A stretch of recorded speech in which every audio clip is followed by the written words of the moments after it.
वो वाला pen drive दे दीजिए, वो वाली। ये तो बंद कर देते हैं।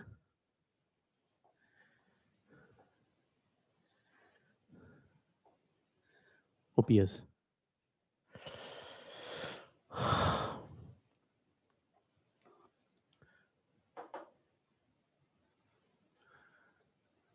ठीक है।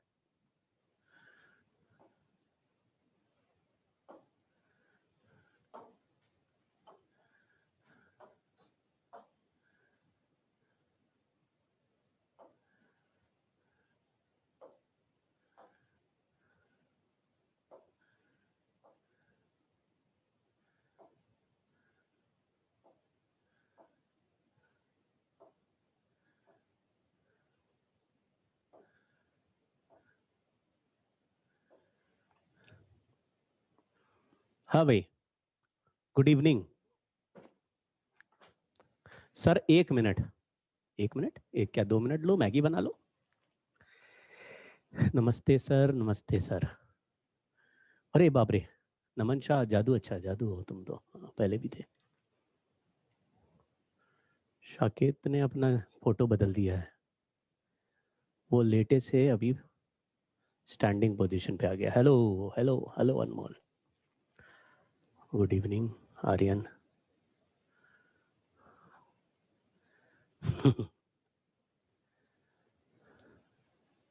हेलो जी Vedant, hello, good evening.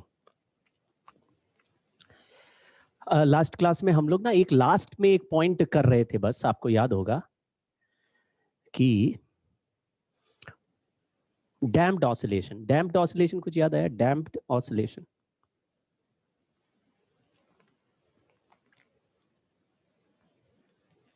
Damped oscillation में हमने देखा था कि एम्पलीट्यूड टाइम के साथ डिक्रीज होता जाता है। तो एम्पलीट्यूड का फंक्शन अलग है, टाइम के साथ डिक्रीज होता है एम्पलीट्यूड, उसका फंक्शन अलग है। ये क्या चीज है?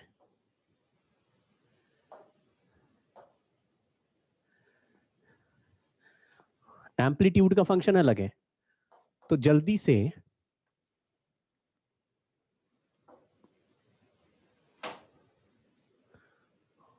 हम आगे की बात,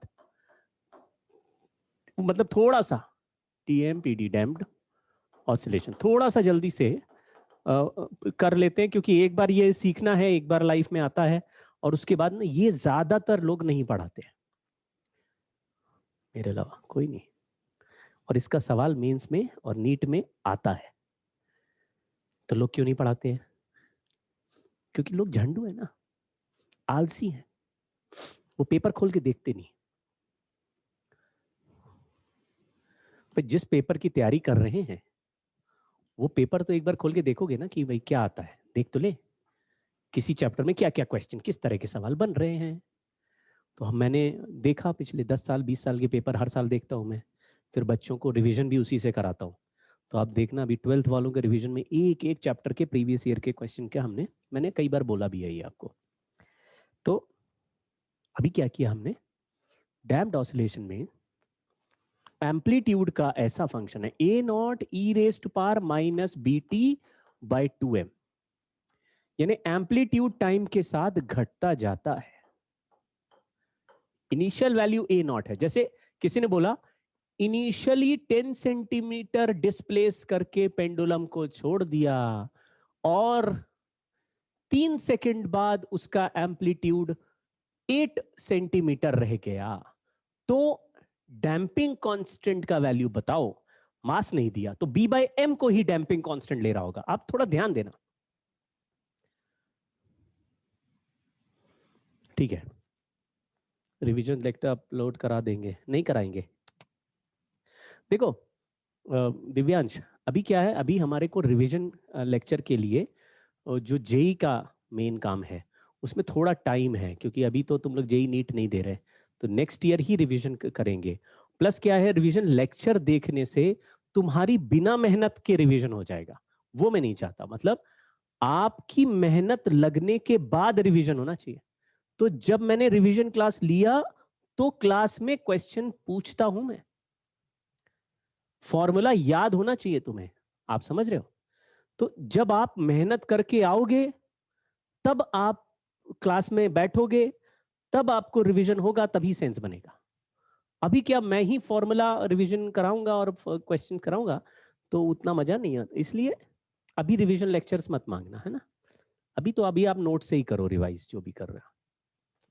हाँ, ए नॉट से ये ए का वैल्यू घट रहा है, तो क्वेश्चन बनाया, चलो ऐसे बोल दिया, find time taken by pendulum to decrease its amplitude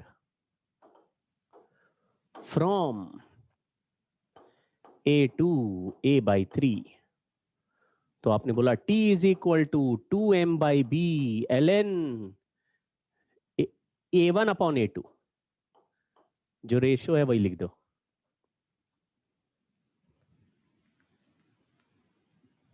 offline नए सेशन से होगा, नया सेशन।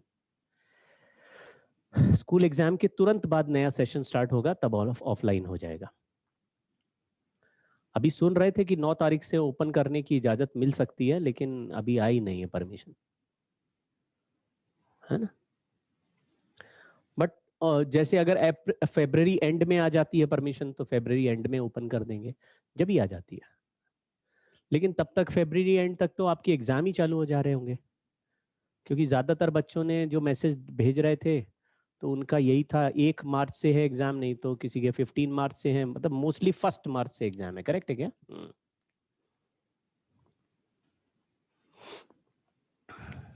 ठीक है, ये हमने लिख दिया 2m by b ln 3। अब हमारा आखिरी टॉपिक है इसमें, फोर्स्ड ऑसिलेशंस। फोर्स्ड ऑसिलेशन करो।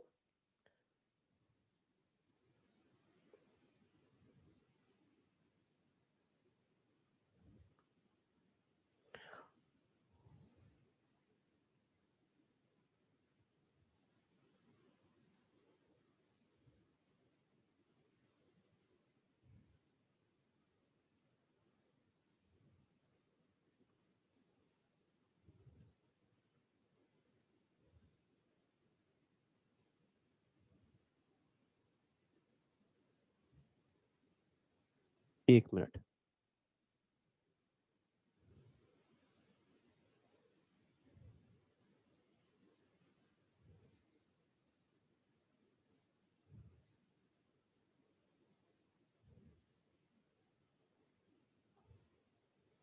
फोर्स्ड ऑसिलेशन का एक फॉर्मूला है जो मैं लिखवा दूंगा।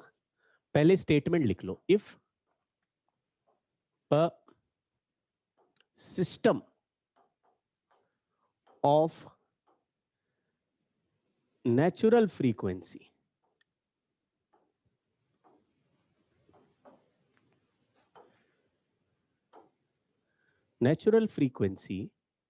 ये एंगुलर फ्रीक्वेंसी है, वैसे natural frequency omega naught is forced with a driving force of angular frequency omega d. Force का जो वैल्यू है F is equal to F naught cos omega d t. मतलब फोर्स खुद ही चाहता है कि ऑसिलेशन हो ओमेगा डी का, लेकिन सिस्टम का नेचुरल फ्रीक्वेंसी ओमेगा नॉट दिया है। तो आप समझो, एक पेंडुलम को मैंने साइड में ले जाके छोड़ दिया और मैंने फिर उसको नहीं भी छुआ, तो भी वो नेचुरली ऑसिलेट करने के लिए तैयार है। एक ट्यूनिंग फोर्क को वाइब्रेट करके मैंने टक्कर मार के एक बार एनर्जी देके छोड़ दिया, तो वो अपना एक नेचुरल फ्रीक्वेंसी से वाइब्रेट करने को तैयार है। किसी वायर को दोनों तरफ बांध के बीच में टन ऐसे मार दिया, तो वो वायर ऐसा वाइब्रेट करता है, वो वायर खुद ही वाइब्रेट करने को तैयार है, उसका नेचुरल फ्रीक्वेंसी ओमेगा नॉट है। लेकिन अगर मैंने उसको एक ऐसा फोर्स लगाया, जैसे किसी पेंडुलम में हाथ से पकड़ के उसको ऑसिलेट कराओ, तो हाथ से पकड़ के ऑसिलेट कराओगे तो कितने ऑसिलेशन करेगा पर सेकेंड? जितने हम कराएंगे उतनी तो करेगा। तो उसका नेचुरल वाला कहां चला जाएगा? नेचुरल वाला दबा कुचला अंदर बैठा रहेगा, उसकी कोई नहीं सुन रहा। समझ गए क्या? तो यहां पे हमने क्या लिखा, एक फोर्स लगा दिया है जिसका value F naught cos omega d T है। अगर कोई ऐसा ऑब्जेक्ट हो जिसकी अपनी कोई चलने की टेंडेंसी ना हो, जैसे कोई ब्लॉक टेबल पे रखा है, उसको ये फोर्स लगा दोगे तो ये फोर्स उसको ऑसिलेट कराने लगेगा, लेकिन कितने फ्रीक्वेंसी का ऑसिलेशन कराएगा? ओमेगा डी का। ये ड्राइविंग फोर्स है, एंगुलर फ्रीक्वेंसी है, राइट। ओमेगा नॉट भी एंगुलर फ्रीक्वेंसी है, ओमेगा डी भी एंगुलर फ्रीक्वेंसी है। ये ड्राइविंग फोर्स की फ्रीक्वेंसी है गिवन बाय ड्राइविंग फोर्स, और ओमेगा नॉट सिस्टम की नेचुरल फ्रीक्वेंसी है। अब ऐसा अगर हो जाए तो if omega D is not equal to omega nought, ये बिल्कुल हमारी रियल लाइफ से रिलेटेड एग्जांपल है फोर्स्ड ऑसिलेशन। हमारे साथ घर में भी यही हो चुका है, फोर्स्ड ऑसिलेशन हो चुका है हमारा। जैसे कि अगर जैसे बच्चा है, वो बनना चाहता है सिंगर, उसकी नेचुरल टेंडेंसी किस तरफ आ रही है? सिंगर बनने की। और पिताजी क्या चाहते हैं? पिताजी चाहते हैं इंजीनियर। तो क्या बनना पड़ेगा?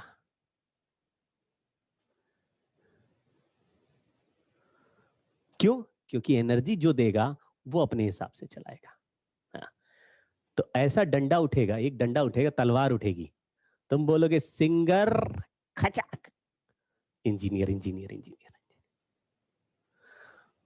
तुमने बोला पापा मुझे यूट्यूबर बनना, ये तलवार निकली, यूट्यूबर, खचाक, इंजीनियर। क्या बनना पड़ता है? जो फोर्स लगाता है। तो देखो क्या लिखा, if omega D is not equal to, अच्छा पहले तो मैं वही लिख देता हूं, ये जो तलवार चलाई ना, ये वाला स्टेटमेंट लिख देते, तलवार खचाक। क्या लिखा? The system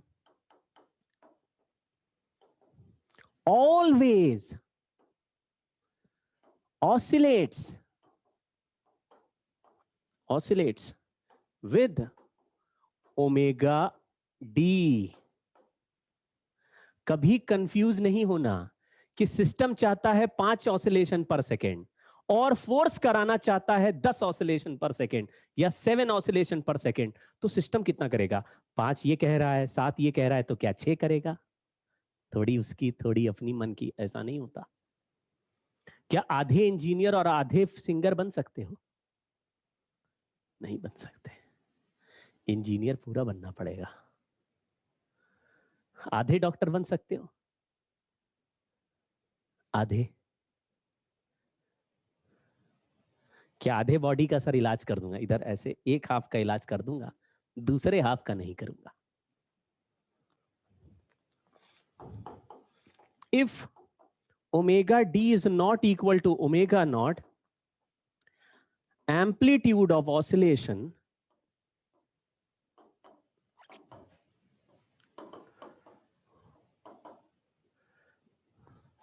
will remain small.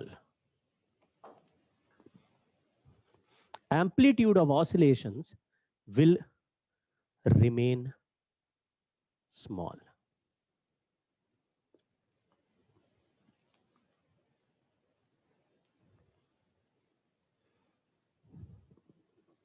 छोटे ऑसिलेशन हो गए, जैसे तुम चाहते हो सिंगर बनना, बना दिया जा रहा है, फरहान कुरैशी हो गया तुम्हारा।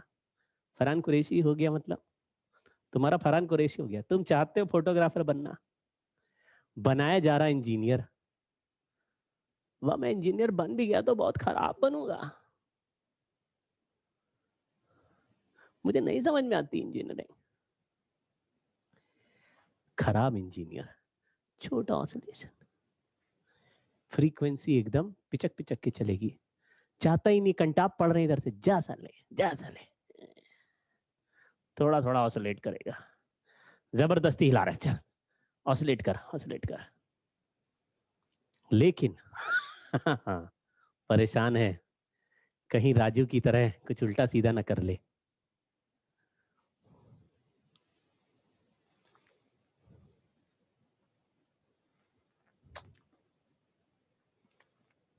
रेंचो चाहता है इंजीनियर बनना, कर रहा है इंजीनियरिंग, खुश है, इंजीनियर बनना चाहता है, बन रहा है। तो अगर फ्रीक्वेंसी सेम ना हुई तो रिजल्टिंग एम्पलीट्यूड बड़े ही लल्लू छाप होते हैं, झंडू होते हैं ऑसिलेशन। बट अगर if omega D equal to omega nought हो जाए, amplitude will be large.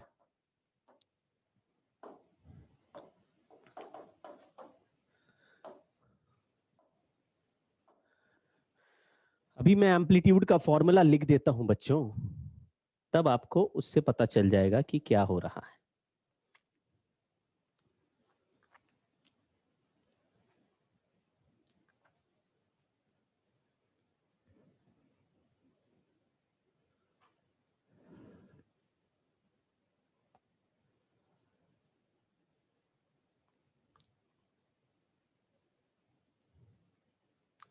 Amplitude का लिख रहा हूं मैं, है? ये क्या चीज है? इरेजर, इरेजर होगा।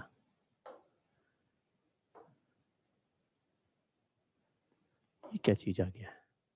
पता नहीं। हाँ, एम्पलीट्यूड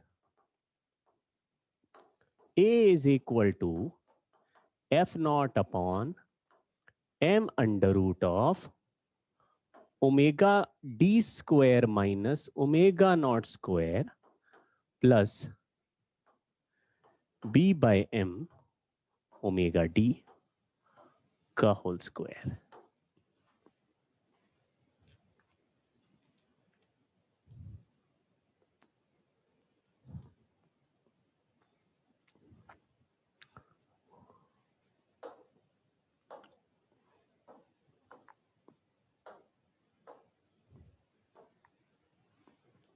ठीक है, ये फॉर्मूला है।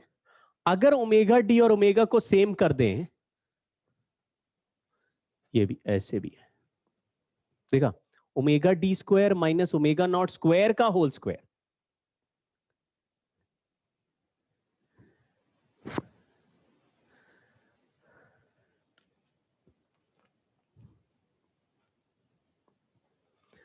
ये जो ओमेगा डी स्क्वायर और ओमेगा नॉट स्क्वायर सेम हो जाए, तो if omega D equal to omega nought हो जाए, तो न्यूमरेटर में ये वाला टर्म अचानक गायब हो जाएगा।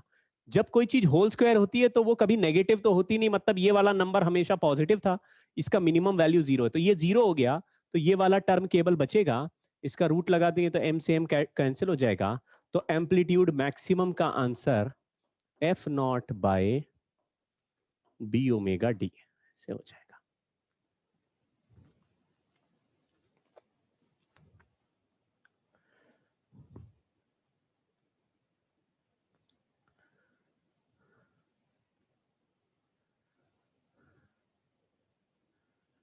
ठीक है, ये m का होल स्क्वायर m से m कट गया, समझ गए क्या? ये वाला वो दिया होगा रिलेशन उसमें अपने एनसीईआरटी में गिवन है, बहुत इंपॉर्टेंट नहीं है, लेकिन ये सवाल पूछते हैं। कैसे बोलते? एक ट्यूनिंग फोर्क रखा है कहीं, जीरो क्यों नहीं हुआ? क्या चीज जीरो क्यों नहीं हुआ Himani? Omega naught omega D के बराबर है, लेकिन ये तो ओमेगा डी तो है ही ना। अच्छा, ये कहां से आई है? डिफरेंशियल इक्वेशन सॉल्व करके आया है, ये अभी हम नहीं घुस रहे उसमें। डिफरेंशियल इक्वेशन सॉल्व करने का तरीका है जो कॉम्प्लेक्स नंबर में सीखोगे आप, तो उसमें नहीं घुस रहे हम लोग। ठीक है, लेकिन कोई तरीका तो होता ही होगा। ये केवल ये बताने के लिए है कि अगर ओमेगा डी और ओमेगा का वैल्यू, ओमेगा नॉट का वैल्यू सेम हो जाए तो एम्पलीट्यूड मैक्सिमम हो जाता है। ऐसे घटना को बोलते हैं resonance. Event is called resonance. यानी कि एक ट्यूनिंग फोर्क था जिसको अगर तुम टक्कर मार के रख दो तो 100 ऑसिलेशन पर सेकेंड करता है, 100 ऑसिलेशन। और उसको मैंने ऑसिलेट कराया नहीं, उसको केवल रख दिया है। फिर दूसरा ट्यूनिंग फोर्क लेके आए, वो भी कोइंसिडेंटली 100 ऑसिलेशन पर सेकंड करता है, तो दूसरे वाले को वाइब्रेट करा के पहले वाले के नजदीक रख दिया। पहले वाला पहले से वाइब्रेट कर नहीं रहा है, वो केवल रुका हुआ है, और एक 100 वाले को लाके दूसरे 100 वाले के साथ में रख दिया। तो एक 100 वाला जब 100 ऑसिलेशन पर सेकंड करेगा तो साइड साइड में एयर को धक्का देगा 100 टाइम्स, और उसको धक्का लगेगा 100 टाइम्स, लेकिन वो खुद भी 100 ऑसिलेशन पर सेकंड करना चाहता है, तो हर बार धक्का लगेगा तो उसका एम्पलीट्यूड बढ़ता ही जाएगा, क्योंकि वो भी उतनी ही देर में ऑसिलेशन कर रहा है जितनी देर में उसको थप्पड़ लग रहे हैं। कुछ समझे क्या? चलो एक और कहानी बताता हूं। मान लीजिए आप और आपका वो जो कहते हैं आपका बॉयफ्रेंड गर्लफ्रेंड, वो गार्डन में मिलने आए, गार्डन में आ गए मिलने, प्यार मोहब्बत। तो दोनों साथ पहुंचे, तो देखा एक स्विंग टंगा हुआ है, स्विंग। आपकी फ्रेंड ने बोला मुझे झूले में झूलना है, तुमने बोला चलो। तो अगर मान लो तुमने उस स्विंग में बैठा के ऐसा पुश किया, तो थोड़ा आगे तक स्विंग जाएगा, फिर पीछे आएगा, पेंडुलम की तरह स्विंग आगे चला गया फिर पीछे आया। तो जब पीछे आ रहा है तो तुम दांत निकाल के आगे धक्का देने नहीं जाते। कैसा होता है क्या, वो पीछे आ रहा है, तुम खड़े हो गए धक्का देने के लिए, वो ऐसे टक्कर मारेगा, तुम उड़ के गिरोगे। क्या ये बात सच है? क्या ये बात इमेजिन कर, अच्छा कुछ लोगों के साथ हो भी चुका होगा कि सर क्या ये चैप्टर बाद में पढ़ाया आपने, कल ही चोट लगी है। तो फिजिक्स पढ़ना जरूरी है। तो फिर क्या करोगे, आप एक बार ऐसे स्विंग को धक्का दिया, फिर वो स्विंग आगे गया, फिर पीछे लौट के आएगा, और फिर जब सेम फेस पे पहुंचेगा फिर तुम पुश करोगे। मतलब हर बार तुम्हारे उसके ऑसिलेशन का टाइम पीरियड और तुम्हारे फोर्स लगाने का टाइम पीरियड सेम हो गया, तो तुम्हारे थोड़े से पुश से भी एनर्जी ऐड होती जाएगी, यानी हर बार एम्पलीट्यूड बढ़ता जाएगा। गेम समझ में आ रहा है? एक बार ऑसिलेशन करते समय जब वो सेम फेज में आया तो फिर से थोड़ा टक्कर मार दिया, फिर से थोड़ा, तो हर बार तुमको एनर्जी तो देनी है जरा सी, लेकिन हर बार एनर्जी एडअप हो रही। अगर वो पीछे आ रहा और तुम सामने फोर्स लगाने पहुंच गए तो तुम्हारी एनर्जी ऐसे टकराने से कैंसिल होगी। ये डिस्ट्रक्टिव इंटरफेरेंस या ये इनइलास्टिक कोलिजन जैसा किस्सा हो गया कुछ कुछ, है ना। टकराने से सारी एनर्जी ऐसे ट्रांसफर नहीं हो रही, सेम फेज में पहुंच रहा है, तो हर बार तुम्हारे पुश से उसको एनर्जी मिलती जाएगी, एम्पलीट्यूड बढ़ता जाएगा। तो फ्रीक्वेंसी सेम होने से फ्रीक्वेंसी देने वाले का एनर्जी हर बार ऐड होता है, एम्पलीट्यूड लार्ज हो जाते हैं। लेकिन अगर फ्रीक्वेंसी सेम नहीं, किसकी, फोर्स लगाने वाले की और फोर्स जिस पे लग रहा है सिस्टम पे, सराउंडिंग की फ्रीक्वेंसी और सिस्टम की फ्रीक्वेंसी अगर सेम नहीं है तो बोलेंगे फोर्स्ड ऑसिलेशन। तो सिस्टम करेगा फोर्स लगाने वाले की फ्रीक्वेंसी से ऑसिलेट, एम्पलीट्यूड छोटा।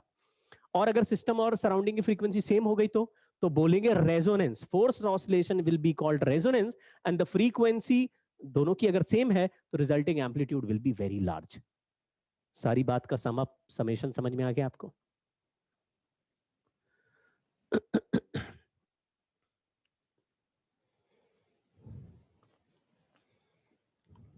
ठीक है, मामला सिंपल था, कोई बड़ी बात नहीं।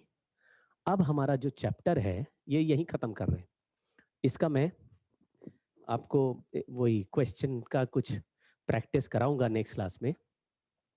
थोड़ा 15-20 मिनट हम लोग लगाएंगे, कुछ 15-20 सवाल इसके अलग अलग प्रीवियस ईयर में आए हुए क्वेश्चन सॉल्व करके देखेंगे। और चेक करेंगे कि हमसे सॉल्व हो रहे हैं कि नहीं हो रहे हैं, जो हमने पढ़ा उससे मामला क्लियर है कि नहीं। ठीक है ना? ठीक है, अब हमारा जो नया चैप्टर है उसका नाम है मैकेनिकल वेव। हाँ अभी कर रहे हैं, अभी तो हाफ एन आवर ही हुआ है ना।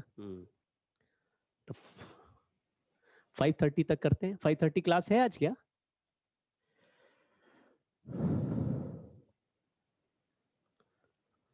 ठीक है,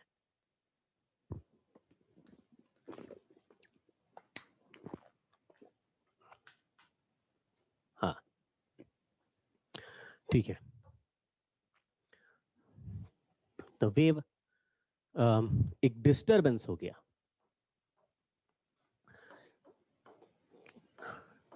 transfer of energy and momentum from one point two, थोड़ा थियोरेटिकल चैप्टर है, फिर भी कोशिश करेंगे विजुअलाइजेशन हो जाए, फिर भी ये थियोरेटिकल चैप्टर है, इसलिए इसमें थोड़ा रिवीजन की क्वांटिटी बढ़ानी पड़ेगी। मतलब चैप्टर इजी है लेकिन थियोरेटिकल, थ्योरी से भरा हुआ सवाल चैप्टर ज्यादा है, तो हम ज्यादातर मैथमेटिकल रखते हैं, फिर भी आपको रिवीजन करना पड़ेगा। अच्छा, तो transfer of energy and momentum from one point two another point without actual transfer of medium, without actual transfer of medium. Passing the parcel, कभी खेले हो पासिंग द पार्सल? ये कुछ वैसे ही कहानी हो गया जैसे थर्मल कंडक्शन था। थर्मल कंडक्शन, एक रॉड का एंड गर्म किया, उसके मॉलिक्यूल तेजी से वाइब्रेट हुए, उस वाइब्रेशन से बगल वाले मॉलिक्यूल ने एनर्जी रिसीव कर ली, वो भी तेजी से वाइब्रेट हुआ, फिर उस वाइब्रेशन से बगल वाले, तो एक एंड से दूसरे एंड तक हीट ट्रांसफर होने लगी। वैसा ही है कि अगर एक बंदे ने पार्सल पास किया, वो तुमको लेके रखना नहीं है, वो दूसरे को दे दो, दूसरा वाला तीसरे को दे दे, तो एक्चुअली कोई चल के नहीं गया, लेकिन इधर से उधर ऑब्जेक्ट ट्रांसफर हो गया, है ना।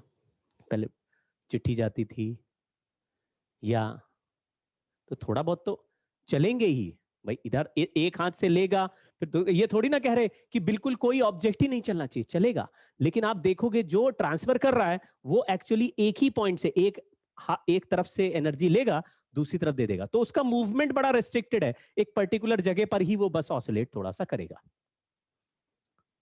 और एनर्जी एक पॉइंट से दूसरे point, without actual transfer of medium. Medium move करेगा लेकिन ट्रांसफर नहीं होगा, है ना, पासिंग द पार्सल। या क्लास में बहुत सारे लोग बैठे हैं, तुमने पीछे से एक झापड़ मारा, तो उसको गुस्सा आ गया, उसने तुम्हें नहीं मारा, उसने अपने आगे वाले को एक झापड़ मार दिया, तो उसको भी गुस्सा आ गया, उसने अपने आगे वाले को झापड़ मार दिया, तो पहली सीट में जो सबसे आगे बैठा है वो देख रहा होगा, उसको एक झापड़ एंड में लगेगा, तो वो कहेगा अरे मुझे क्यों मारा। वहां से यहां तक एनर्जी ट्रांसफर, यही रूल है। साइकिल स्टैंड में साइकिल लगी है, तुम जाते हो एक साइकिल को धक्का मार के चुपचाप खिसक लेते हो, कभी किए हो ऐसा? आयुष्मान ने कहा हाँ जी करा। अच्छा साकेत, सब लोग नालायक हैं इस क्लास में, एंटी सोशल।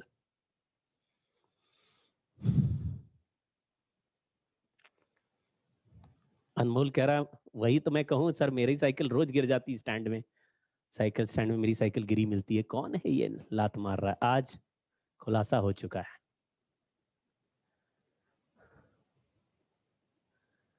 तो एक को धक्का दीजिए, डिस्टरबेंस आगे ट्रैवल करेगा।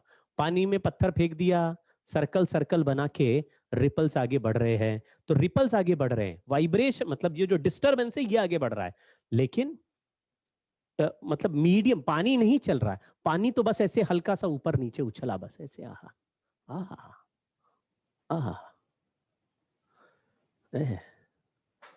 देखिए ये लिख लिया, आगे बढ़ते हैं। ये क्या हुआ? अच्छा हाँ,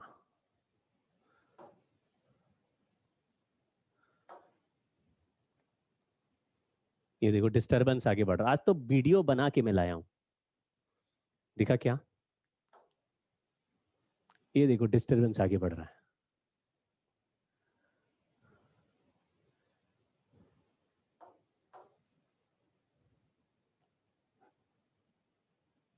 थ्रेड ऑलमोस्ट वहीं का वहीं, पर डिस्टरबेंस आगे बढ़ने को बोल रहे हैं।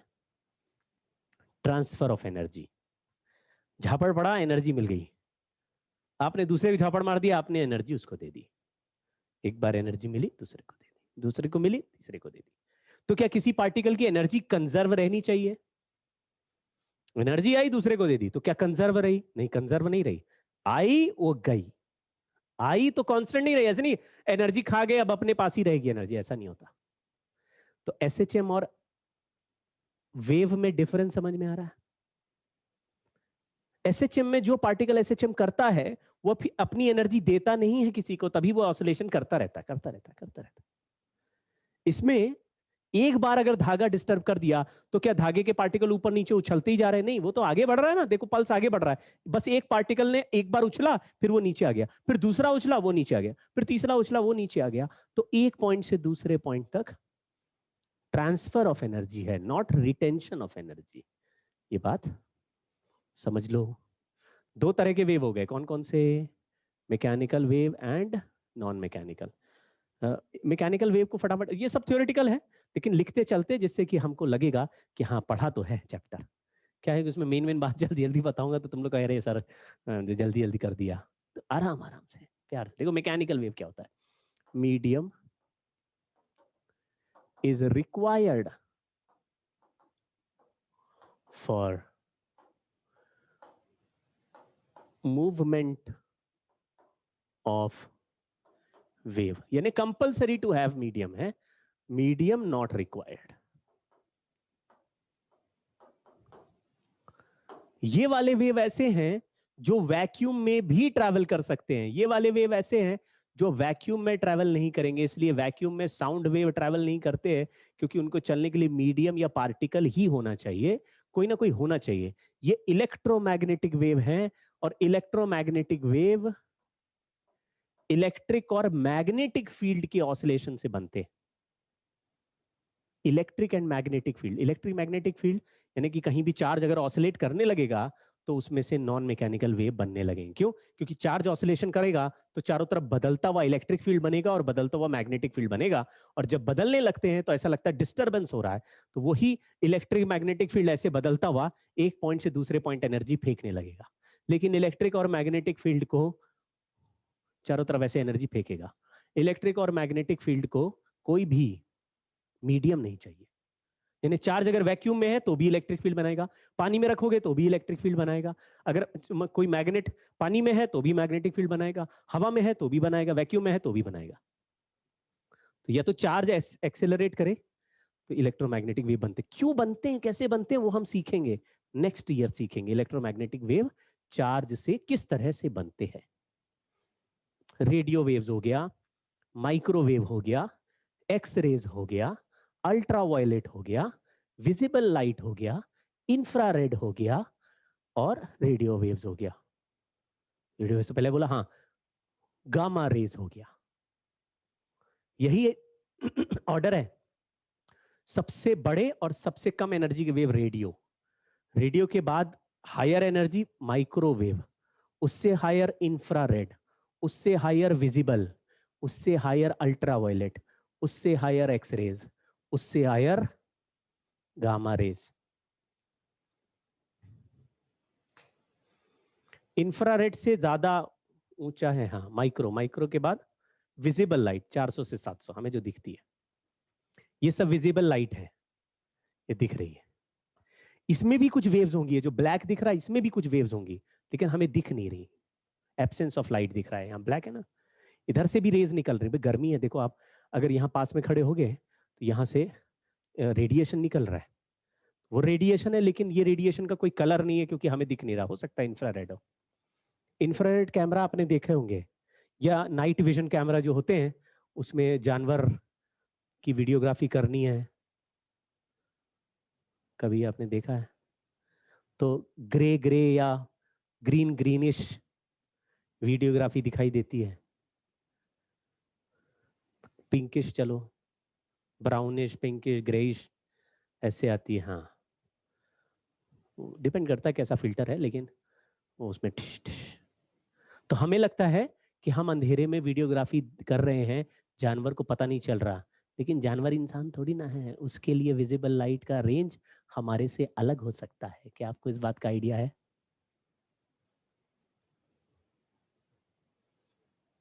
तो तुम कैमरा लगा के देख रहे हो, तुम्हें लग रहा है कि अरे इंफ्रारेड फेंक रहा है कैमरा, और उसको नहीं दिख रहा होगा, वो देख रहा है कि देख पोपट वहां बैठा पेड़ के ऊपर, अभी नीचे आएगा तो खा जाऊंगा इसको मैं।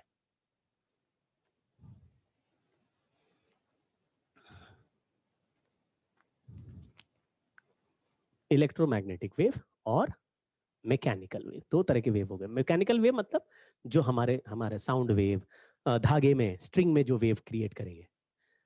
तो ये जो वेव्स हैं मैकेनिकल वेव दो तरह के हैं। एक का नाम ट्रांसवर्स वेव है। अब ये फोटो बनाने की जरूरत नहीं, मैं अभी समझा दूंगा। ट्रांसवर्स वेव हेडिंग लिख लो। मैकेनिकल वेव दो तरह के। पहला ट्रांसवर्स वेव, इसमें direction of velocity of wave, इसको डायरेक्शन ऑफ प्रोपगेशन भी बोल सकते हैं। Direction of propagation of wave is perpendicular to, उल्टा बोल दिया ना, मजा नहीं आया,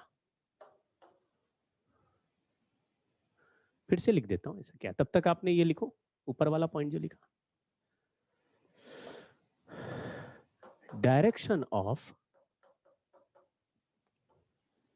मूवमेंट ऑफ मीडियम पार्टिकल्स, यानी particles of medium is perpendicular to direction of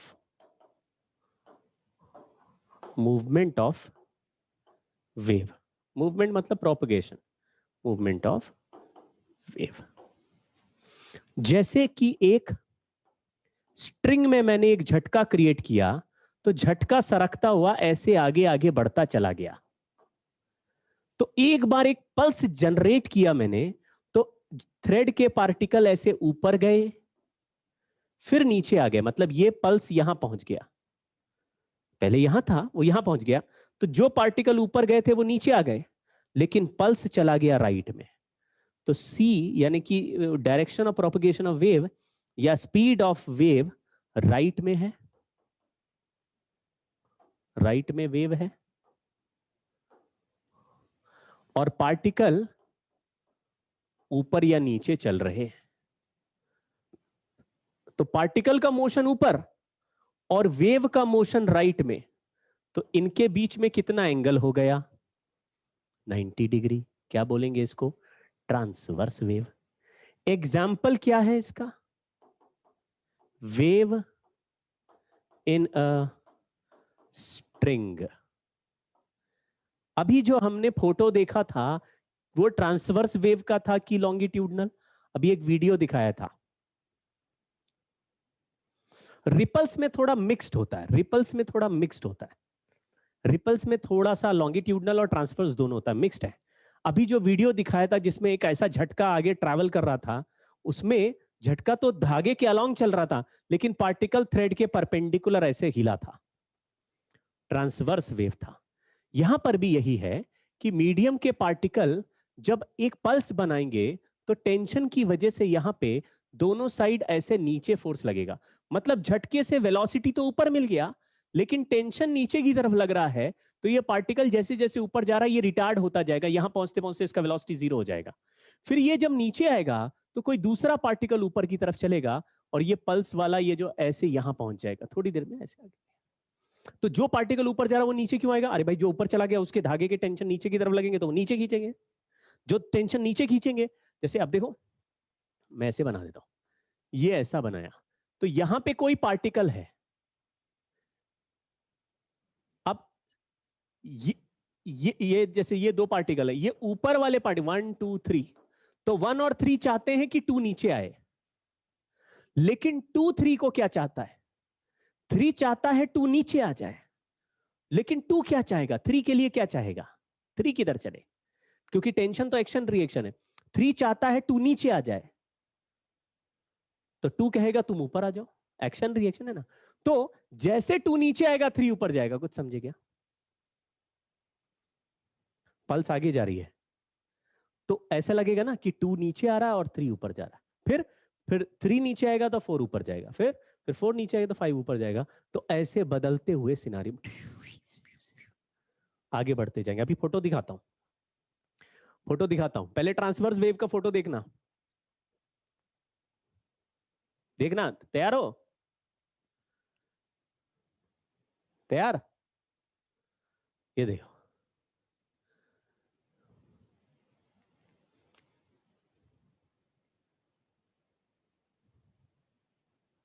दिखाई दिया? ये इसमें ये जो मुंडियां हिल रही हैं, ये मुंडियां किस डायरेक्शन में हिल रही है?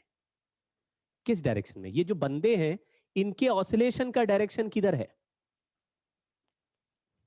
हाँ, ये नीचे जा रहे हैं, फिर ऊपर जा, नीचे जा रहे हैं, ऊपर जा, ये यही कर रहे हैं बस। लेकिन वेव पल्स ट्रैवल होते हुए परपेंडिकुलर चल रहा है, तो वेव गया, ये वेव है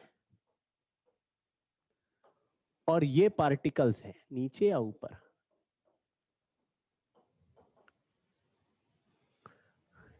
क्या एग्जाम्पल हुआ ट्रांसफर्स की? अच्छा अच्छा, मजा आ गया लग रहा तुम लोगों को।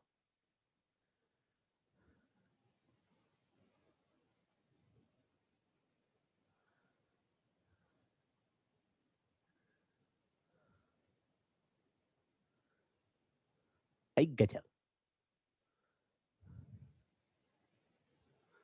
ठीक है, नेक्स्ट। ऊपर लिख दिया मैंने ट्रांसफर्स वेव। दूसरा नाम लिख दो लॉन्गिट्यूडनल वेव। लॉन्गिट्यूडनल, लॉन्जिट्यूडनल, अलग अलग कंट्री में अलग अलग तरीके से बोलते हैं, कोई सही या गलत नहीं है, सब जैसे हम लोग सबले बढ़िया छत्तीसगढ़िया हवे, जे नंबर ला आप लगाए हवो। अब फिर दूसरी जगह बोलते हैं, हाँ, छत्तीसगढ़िया सबले बढ़िया, बस जे नंबर ला आप हवा लगाए हवो। दूसरी जगह the person you have called, the number you have dialled, longitudinal wave. इसमें वाइब्रेशन ऐसे पुश करेंगे, तो जैसे कि किसी पिस्टन से हवा को पुश करो, ऐसे बार बार धक्का देते रहो। लेकिन अगर नहीं करना तो एक ट्यूनिंग फोर्क को ही अपने कान के पास रखो, ट्यूनिंग फोर्क ऐसे वाइब्रेट, बास मेरे को वाइब्रेट हो रहा है, तो वो क्या कर रहा है? बार बार आपको एयर को ऐसे पुश कर रहा है। जब एक बार पुश करोगे तो एक कंप्रेस्ड एयर का रीजन बनेगा, वो रीजन में जो पल्सेस है वो पास पास आ गए, यानी कि जो लेयर्स हैं वो नजदीक आ गए हैं, वो बाजू वाले लेयर को पुश करेंगे तो कुछ लेयर्स दूर चले जाएंगे, कुछ लेयर्स पास आ जाएंगे। इसमें पार्टिकल्स के वाइब्रेशन के डायरेक्शन लेफ्ट या राइट, जैसे पहले ऊपर या नीचे, ऊपर नीचे वेव चल रहा था आगे, ऊपर नीचे वेव चला आगे, परपेंडिकुलर हो गया। यहां पे लॉन्गिट्यूडनल वेव के में direction of motion of medium particles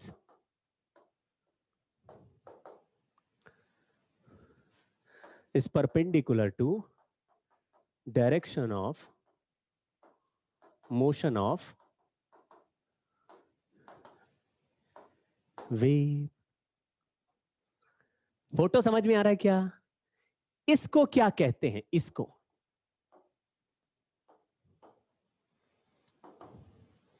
नाम समझ में आया? ये जगह कंप्रेशन है, ये कंप्रेशन है, कंप्रेशन।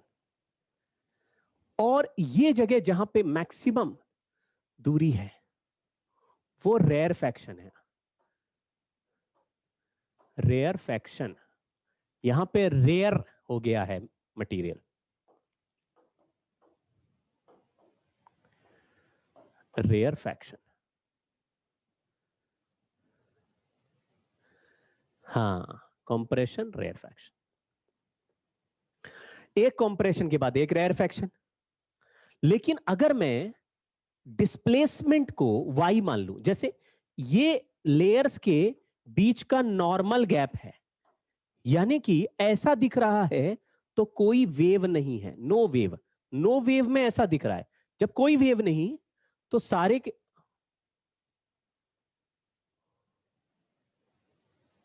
परपेंडिकुलर नहीं भाई, सॉरी सॉरी, ये मैंने क्या किया।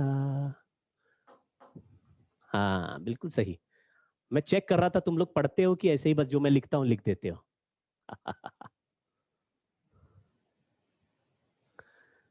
केवल अनमोल पढ़ रहा था।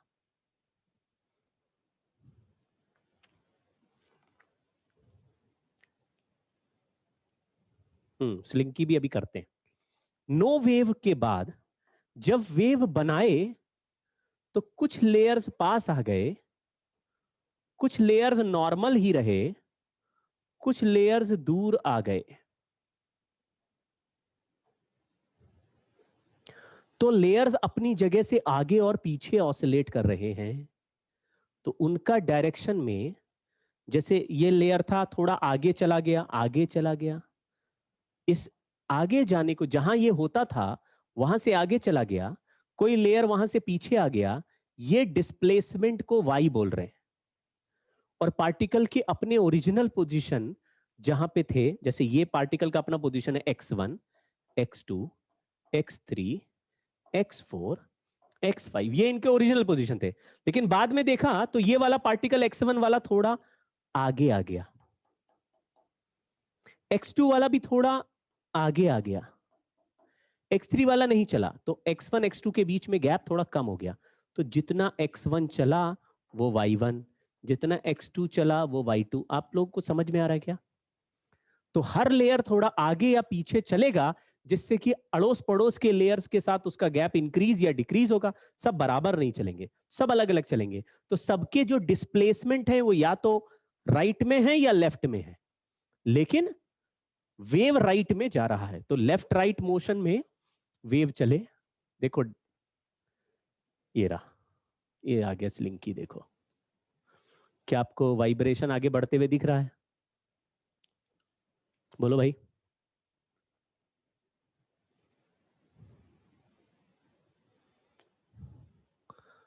हाथ किसका है ये? मेरा हो सकता है क्या?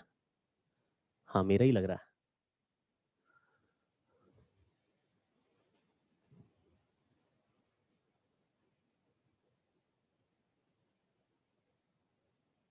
अरे, हो नहीं पाया, थोड़ा गोरा हाथ है ये, अंग्रेज का हाथ लग रहा है। वाइब्रेशन में कैसे लेयर पास और दूर जा रहे हैं। आपको रेयरफेक्शन भी दिख रहा है क्या? देखो, एक कॉम्प्रेशन जब आगे बढ़ेगा तो उसके पीछे रेयरफेक्शन चलेगा, कॉम्प्रेशन के पीछे रेयरफेक्शन चलेगा। कुछ लेयर्स पास आ गए तो कुछ ना कुछ दूर भी होंगे। करेक्ट है क्या?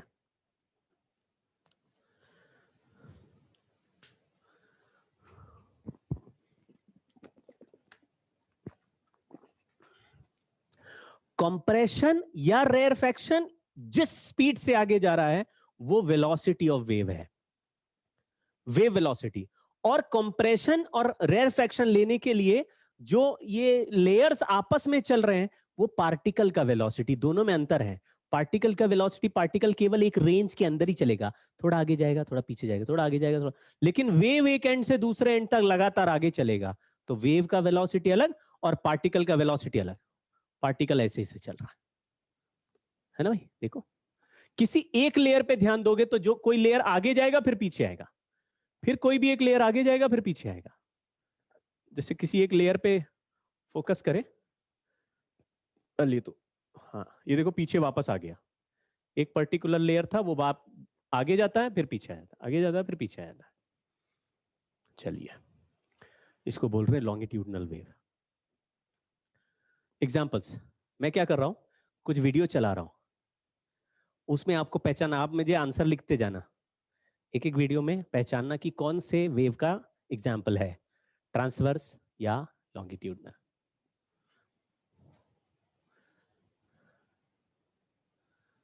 कौन से?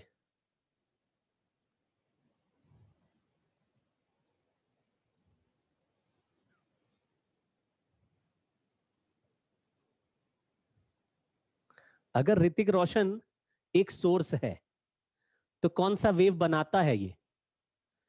ऋतिक रोशन एक सोर्स है तो कौन सा वेव? लॉन्गिट्यूडनल वेव बनाने का सोर्स है।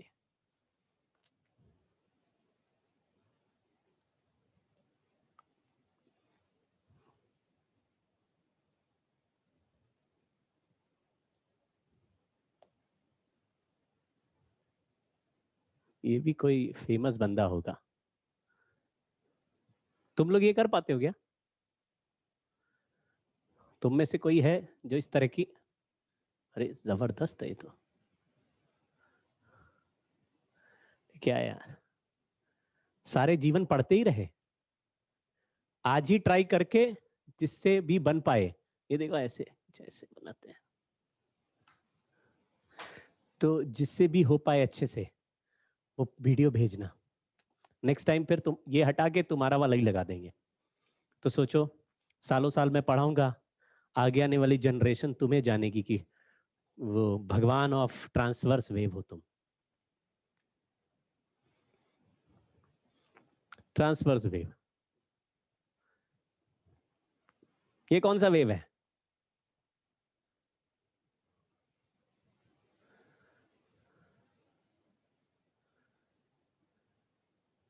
पीछे वाली तो बेचारी उड़ी जा रही है,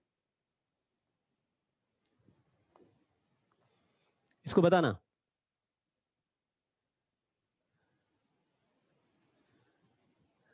ये आदमी डर गया बेचारा।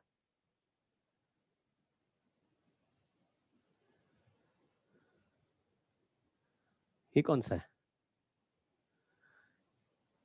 Displacement in the direction of propagation of wave. Particle भी आगे पीछे चल रहे हैं और एनर्जी भी आगे की तरफ ट्रांसफर हो गई। आप देखो, ये एक्चुअली इस तरह के शॉक वेव्स होते हैं, है ना। जब अर्थक्वेक आता है तो इसी तरह के शॉक वेव्स होते हैं जो क्रैक से ट्रैवल करते हैं और आगे तक जो भी मिलता है उसको ढक ढक ढक ढक ढक गिराते जाते हैं बिल्डिंग। शॉक वेव ट्रैवल करते हैं ऐसे। तो पीछे जो बंदे ने धक्का दिया उसने शॉक वेव क्रिएट कर दी। चलिए, लॉन्गिट्यूडनल वेव हो गया। अब जरा हेडिंग लिखते हैं, देखो जरा, एक मिनट। हाँ, हेडिंग लिख दो।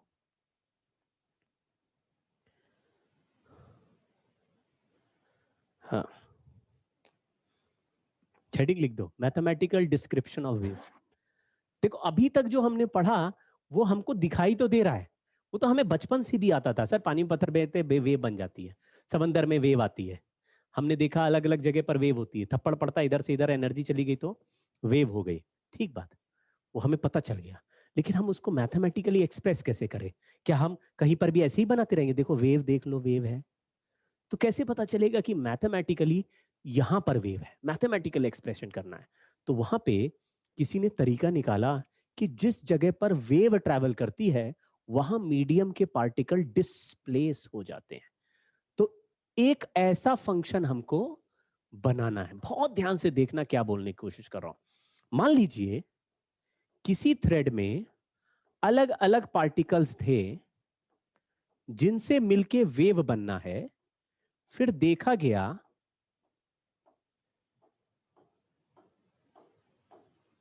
ऐसे हो गया, मतलब ये जो पार्टिकल थे ये सब अपनी अपनी जगह से अलग अलग डिस्प्लेसमेंट पे चले गए, अलग अलग डिस्प्लेसमेंट पे चले गए। जैसे देखो, ये पार्टिकल x1 है, ये x2 है, ये x3 है, ये x4 है, ये x5 है। सब पार्टिकल का नाम अलग है, x6 है, x7 है। तो आप समझो, पार्टिकल जो अपने ओरिजिनल पोजीशंस पे होते हैं उनको मैं x के पोजीशन या सिंबल से रिप्रेजेंट कर रहा हूं। तो मैंने बोला x इक्वल टू 10 पे कौन सा पार्टिकल है, 10 मीटर पे। तो तुमने x इक्वल टू 0 से आगे बढ़े और 10 पे जाके एक पार्टिकल ढूंढ निकाला, वो x इक्वल टू। तो अलग अलग पोजीशन पे अलग अलग पार्टिकल है। जब कोई वेव नहीं होती तो सारे पार्टिकल अपनी अपनी ओरिजिनल जगह पे बैठे सो रहे होते हैं, कोई वेव नहीं, सो रहे। लेकिन फिर मैंने एक झटका दिया जिससे कि कोई पार्टिकल, जैसे मान लो ये भी थोड़ा ऊपर बना देता हूं मैं,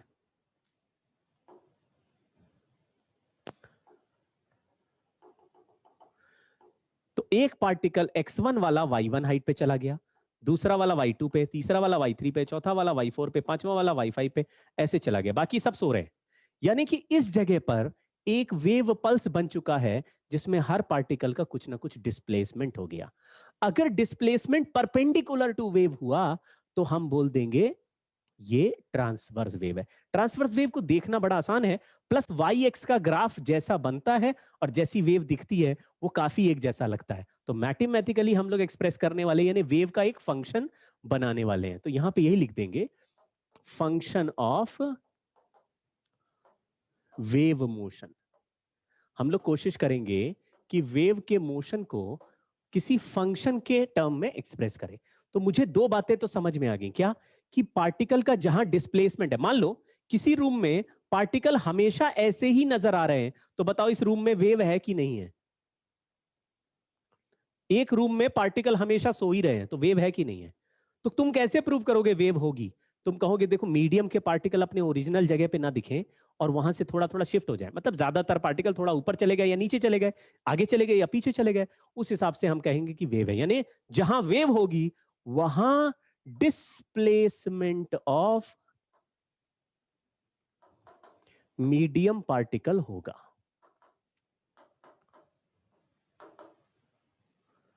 वहां डिस्प्लेसमेंट, लेकिन डिस्प्लेसमेंट होगा क्या? डीटीएम चेंज होना चाहिए। हाँ, डिस्प्लेसमेंट होगा क्या? डिस्प्लेसमेंट का मतलब है पार्टिकल अपनी जगह से खिसक जाएगा, लेकिन वो डिस्प्लेसमेंट किस पे डिपेंड करना चाहिए? एक्स और टी पे। एक्स क्या है? एक्स है ओरिजिनल, यानी डिस्प्लेसमेंट से पहले वाला जो पोजीशन है, ओरिजिनल पोजीशन ऑफ पार्टिकल। क्या आपको ये लॉजिक समझ में आ रहा है कि अलग अलग पार्टिकल का डिस्प्लेसमेंट अलग अलग है? x1 वाले का y1 है तो x2 वाले का y2 है, यानी कि ये फंक्शन ऐसा होना चाहिए जिसमें x1 रखे तो आंसर अलग आए, x2 रखे तो आंसर अलग आए, यानी फंक्शन x पर डिपेंड करता होना चाहिए। करेक्ट है? We should make a function, लेकिन फंक्शन किस पे डिपेंड करेगा? हमें यह पता चल गया अगर मैथमेटिकली एक्सप्रेस करना है तो जहां वेव वहां वेव के मतलब मीडियम का पार्टिकल का डिस्प्लेसमेंट हो गया मैकेनिकल वेव में। तो मीडियम का पार्टिकल अगर डिस्प्लेस हो गया तो सारे पार्टिकल का क्या एक जैसा डिस्प्लेसमेंट दिखेगा? नहीं, सबका एक जैसा नहीं दिखेगा, अलग अलग पार्टिकल का अलग अलग दिखना चाहिए। इसका मतलब है डिस्प्लेसमेंट का ऐसा फंक्शन होना चाहिए जो पार्टिकल पे दिखे, पार्टिकल पर डिपेंड करे। अब क्या यह भी ट्रू है कि टाइम पर भी डिपेंड करना चाहिए? मान लो ये पल्स थोड़ी देर बाद मैंने देखी तो x1, x2, x3, x4, x5, x6, x7, x8 ऐसे हो गए। मतलब कि अब जो x1, x2, x3 वाले नीचे दिख रहे, x4 वाला ऊपर गया, x5 वाला ऊपर गया, x6 वाला ऊपर चला गया, x7 वाला ऊपर चला गया, ऐसे। तो जो x1, x2, x3, x4 में था वो अब आगे खिसक चुका है। तो क्या ये जो x3 वाले का या x4 वाले पार्टिकल का डिस्प्लेसमेंट है ये हर समय सेम है? नहीं, पहले ये कम था, फिर धीरे धीरे ये ऊपर गया, तो जो ऊपर था वो नीचे आ गया, यानी हर पार्टिकल का डिस्प्लेसमेंट टाइम के साथ भी बदल जाएगा। तो अगर ये pulse t is equal to 1 पे देखा और ये t इज इक्वल टू 2 पे देखा, तो t इज इक्वल टू 2 पे 1 पे x4 का डिस्प्लेसमेंट अलग है, 2 पे अलग है, वेलोसिटी पे अलग है। एक पार्टिकल पहले ऊपर जाएगा फिर नीचे आएगा, तो पहले ऊपर जाता वेलोसिटी ऊपर है, बाद में नीचे आता वेलोसिटी नीचे, तो अलग अलग टाइम पे डिस्प्लेसमेंट का पोजीशन और वेलोसिटी सब अलग अलग दिखेगा। करेक्ट है क्या?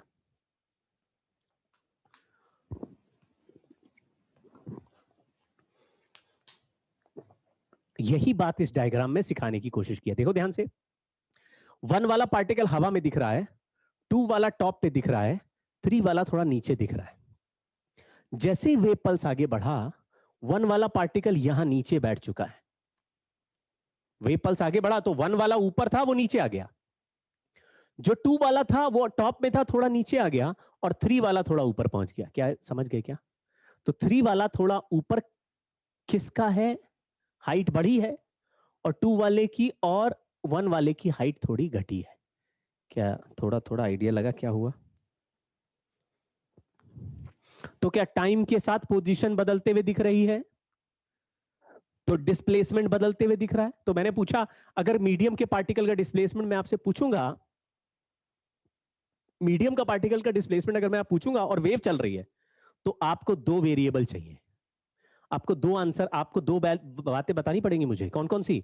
एक्स की कौन से पार्टिकल का डिस्प्लेसमेंट चाहिए और किस टाइम पे चाहिए। जैसे मैंने बोला वेव बना दिया है मैंने, चले जा रही चले जा रही चले जा रही चले जा रही चले जा रही, मैंने बोला 5 बजे x इक्वल टू 7 मीटर वाले पार्टिकल का डिस्प्लेसमेंट बताओ। 5 बजे, तो तुम 5 बजने के 1-2 मिनट पहले x इक्वल टू 7 वाले पार्टिकल के सामने पहुंच जाओ और कैमरा लगा लो, जैसे ही 5 बजे फोटो खींच लेना। तो वो पार्टिकल उड़ते हुए या तो ऊपर होगा या नीचे होगा, जहां पर भी होगा वही आप देख लोगे, ओरिजिनल पोजीशन से नीचे है, इसका डिस्प्लेसमेंट आंसर। कुछ गेम समझे क्या? ये भी तो स्नैपशॉट है, ये snapshot t equal to T का है, ये t प्लस डेल्टा टी का है, थोड़ी डेल्टा टी में ये पल्स थोड़ा आगे बढ़ गया।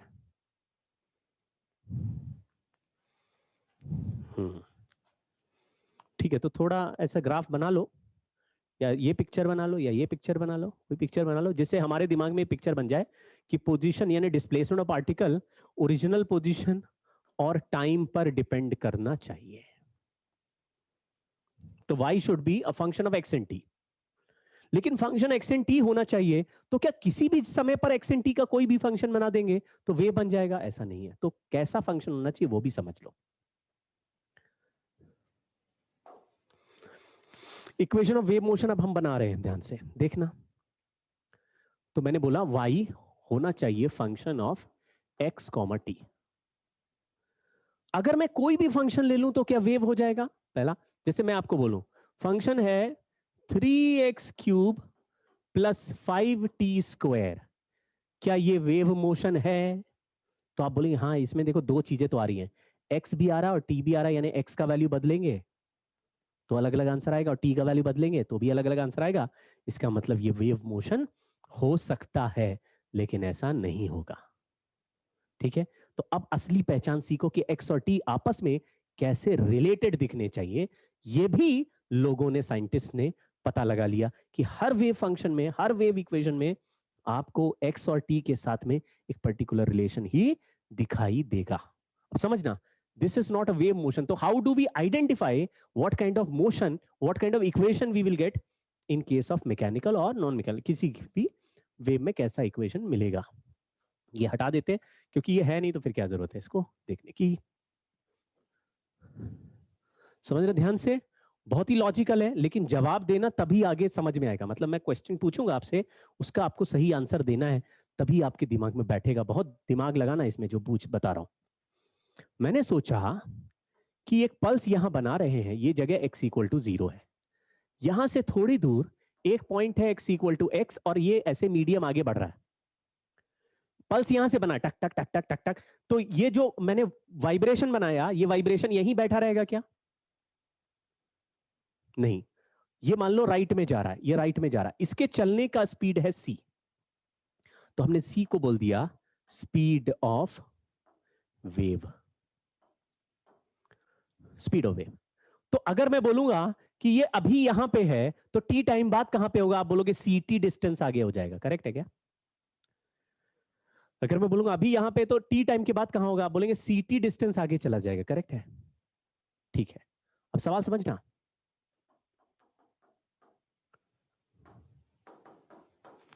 मैंने बोला ऐसे पल्स बनाते जा रहे हैं, मतलब ये नहीं कि सर एक पल्स बनाया और वो निकल गया 4 सेकंड में, और फिर आपने पूछा 10 मिनट के बाद बताओ, तो 10 मिनट बाद तो है ही नहीं, पल्स तो निकल गया पहले। ऐसा नहीं कहा। मैंने बोला ये जो पल्स दिख रहा है ना, ऐसे पल्स लगातार बनाए जा रहे हैं। समझ गए? ये पल्स बनाते जा रहे हैं, तो एक आगे जा रहा, फिर एक और जा रहा, फिर एक और जा रहा, फिर एक और जा रहा, फिर एक और जा रहा, फिर एक और जा रहा, तो हर समय यहां से कोई ना कोई पल्स तो पास कर ही रहा है। लेकिन पल्स पास करने में भी थोड़ा टाइम लग रहा है, यानी पल्स जब पहुंचा तो इसका डिस्प्लेसमेंट 0 है, पल्स थोड़ा सा आगे बढ़ा तो ये पार्टिकल ऊपर जाएगा, थोड़ा और आगे बढ़ा तो ये पार्टिकल और ऊपर जाएगा, थोड़ा और आगे बढ़ा तो ये पार्टिकल मैक्सिमम पे जाएगा, थोड़ा और आगे बढ़ा तो ये पार्टिकल नीचे आएगा, थोड़ा और आगे बढ़ा तो ये पार्टिकल और नीचे आएगा, थोड़ा और बढ़ा तो ये पार्टिकल बिल्कुल यहां पहुंच जाएगा और पल्स निकल जाएगा। फिर पीछे वाला एक और पल्स आएगा, फिर पार्टिकल ऐसे ऊपर उठेगा, फिर नीचे बैठेगा, पूरा पल्स क्रॉस हो जाएगा, फिर ऊपर उठेगा, फिर नीचे। समझ गए क्या?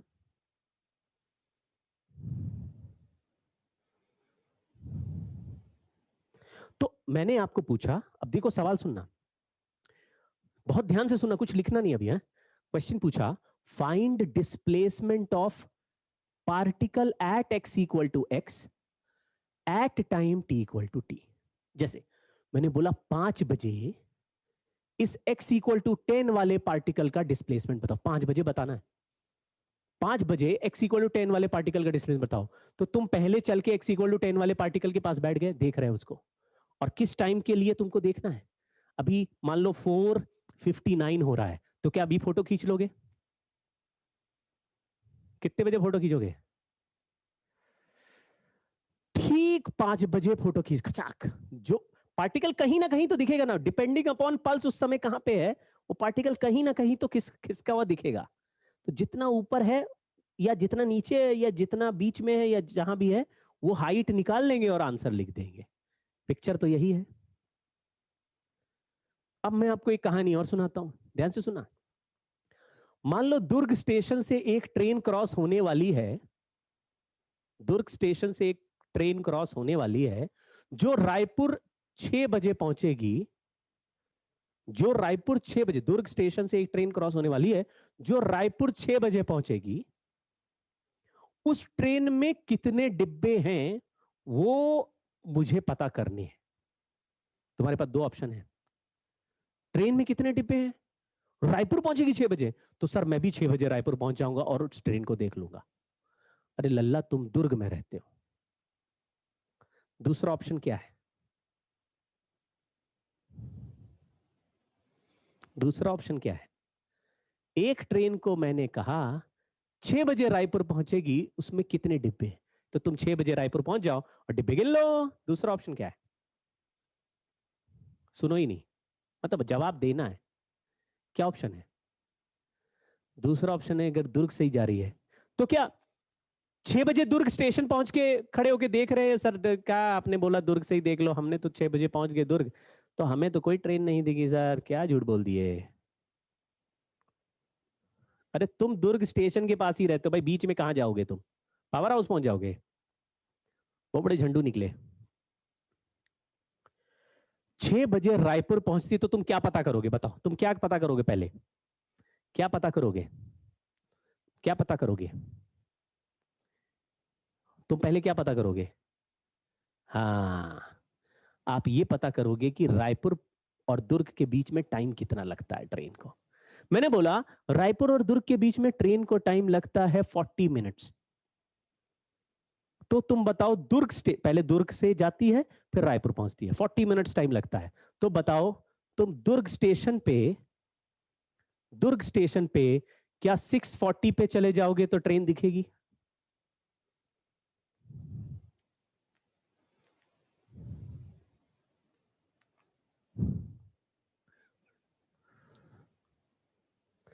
सो रम्या कह रही 5:40 पे जाएंगे, अनिमेश भी कह रहा 5:40 पे जाएंगे।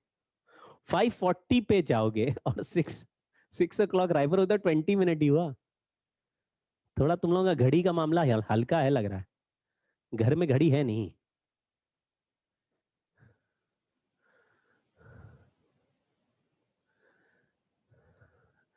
जितने टाइम में पहुंचे 40 मिनट लगता, 40 मिनट माइनस कर लो। अब यही लॉजिक पकड़ना, आप ध्यान से देखना। मैंने कहा x इक्वल टू एक्स वाले पार्टिकल का t इक्वल टू टी पे डिस्प्लेसमेंट बताओ। तुमने मुझे कहा कि सर हम क्यों ना x इक्वल टू 0 वाले पार्टिकल का ही डिस्प्लेसमेंट देख ले। क्यों?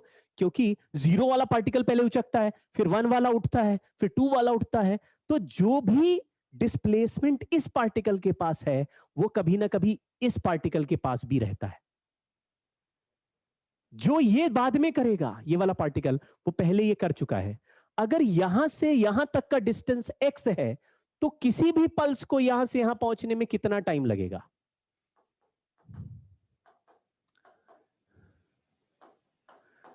बोलो। Time taken for any pulse to move from 0 to x is, बोलो। क्या आपको फॉर्मूला, ऐसे कोई फॉर्मूला बना सकते हो? हाँ, x/c। तो t is equal to T. मान लो यहां से यहां पल्स को पहुंचने में 2 मिनट लगते हैं, 5 बजे मुझे यहां देखना था, वहां कितने बजे पहुंच जाएंगे? वहां कितने बजे का डिस्प्लेसमेंट देख लेंगे। ये पार्टिकल जो कुछ भी करेगा 5 बजे, अगर किसी भी पल्स को पहुंचने में 2 मिनट लगता है तो ठीक 2 मिनट पहले इसने भी वही मोशन किया होगा, चाहे जो भी पल्स निकल रहा हो। तो यहां पे 4:58 पे पहुंचेंगे। इसका मतलब है यहां का टाइम हमने लिखा t माइनस x/c। ये बात समझे? तो to find displacement of x equal to x at t is equal to t, we can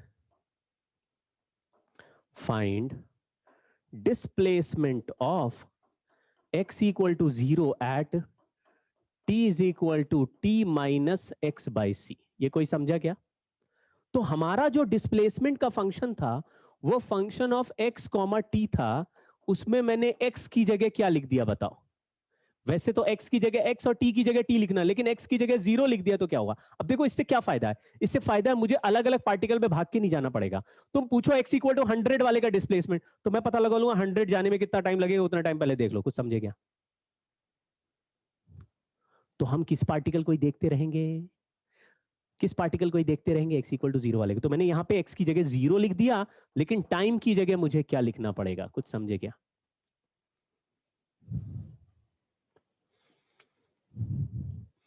तो आपको 0 जहां पे डल गया वो तो गायब हो जाएगा।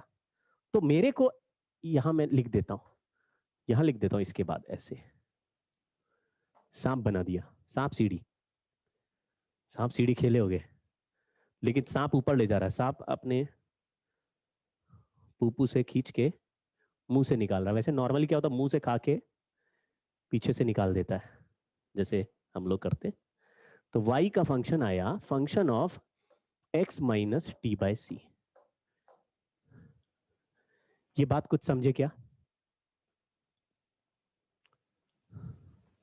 अब हमारा समय हो गया, तो इसी बात को, ये जो सीख गए आप, इस बात को थोड़ा ध्यान में रख के एक दो बार अपने दिमाग में चला लेला सिनारियो। नेक्स्ट क्लास में अगर ये कहीं कोई गड़बड़ होगी तो मैं दोबारा एक्सप्लेन कर दूंगा, हालांकि इससे फर्क नहीं पड़ेगा, हमको बाद में पहुंचना इसी पे है। मतलब ये लॉजिक हमारे लिए है, ये लॉजिक कोई पूछता नहीं। ये बात हमको ध्यान रखनी कि x और t के पावर 1 के बीच में प्लस या माइनस लगा होगा। यानी x का पावर क्या है 1, t का पावर क्या है 1। देखो x का पावर 1, t का, तो पिछला जो इक्वेशन लिखा था अभी थोड़ी देर पहले मैंने इक्वेशन लिखा y is equal to 2x cube plus 3t square, क्या इसमें x का पावर और t का पावर 1 है? अरे तो मैंने जो दिखाया उसमें तो 1 ही दिख रहा है। अगर मैं रैंडम कुछ भी इक्वेशन बना दूं, y is equal to X cube plus T square, क्या ये वेव मोशन है? नहीं है। क्यों नहीं है? ये वेव मोशन क्यों नहीं? क्योंकि तुम कहो एक्स का पावर और टी का पावर 1 होना चाहिए, तभी प्लस माइनस लगेगा। तो ये एक बात समझ गए। लेकिन ये अकेला नहीं भी है, अभी और भी कंडीशन लिखेंगे। अभी देखो कॉन्क्रीट मत करना अपने दिमाग कि सर हाँ मुझे समझ में आ गया वेव मोशन का, अभी नहीं पता है आपको। लेकिन जो भी फंक्शन है उसमें एक रिक्वायरमेंट हमें पता चल गई, एक और है वो बाद में। जैसे मैंने बोला y is equal to sine X square plus T square, क्या ये वेव फंक्शन है? नहीं है। क्यों नहीं है? साइन के अंदर एक्स टी हो सकते हैं, लेकिन एक्स और टी के बीच में प्लस माइनस पावर 1 के साथ ही आएगा, पावर 1 ही होना चाहिए। समझ गए? तो और क्या जनरलाइज तरीके हो सकते हैं वो भी सिखाऊंगा मैं आपको। समझ गए ये चैप्टर कहाँ जा रहा है? बहुत बढ़िया। अभी मैं इसका नोट्स आपको भेज देता हूं। समझ गए क्या?